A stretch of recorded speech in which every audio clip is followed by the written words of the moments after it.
Fala pessoal, beleza? Aqui quem fala é o Arthur Game 19.000 falando. E eu sou um Skywars. Tá gravando? Tá.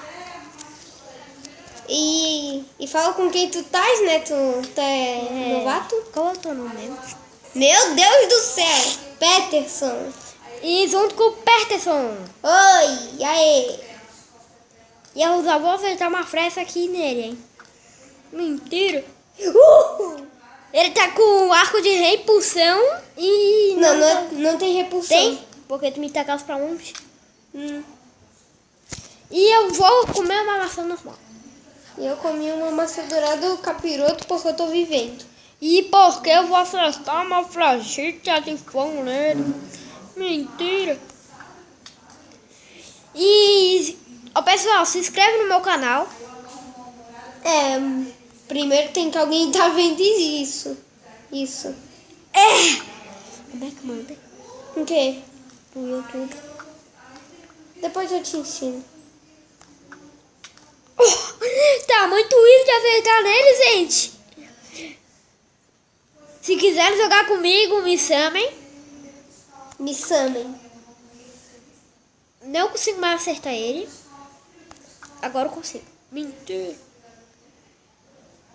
Não sei que tesco. Te deu uma vantagem por 1 segundo. Então por 1 segundo eu achei que eu ia morrer. E acabaram meus blocos. E acabaram que tu vai morrer.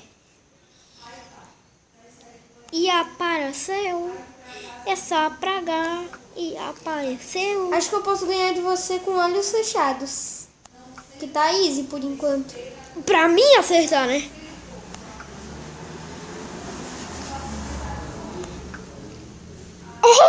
Cara, eu vou começar a mitar. Duvido. Pode começar a fazer tudo que quiser, gente. Ok, não morri. Ok, mas tu caiu, tio. Não. Peraí. Sabe que a gravação vai ficar muito podre só por causa disso, né? O quê? Por causa que teu pai tá chamando. Caiu. Nossa, como é que manda pro YouTube? Depois. Quando eu estiver indo. Primeiro vamos tentar acabar. Cara, vamos fazer um PVP tipo mano a mano? Vamos. Então vamos se matar. Se mata e vamos lá pra cima. Não, Pera! Tá.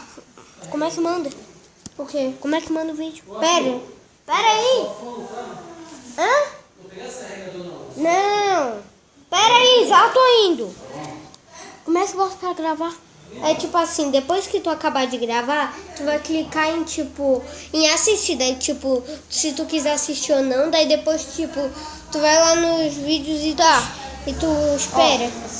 Onde que eu boto pra parar? Aqui, ó.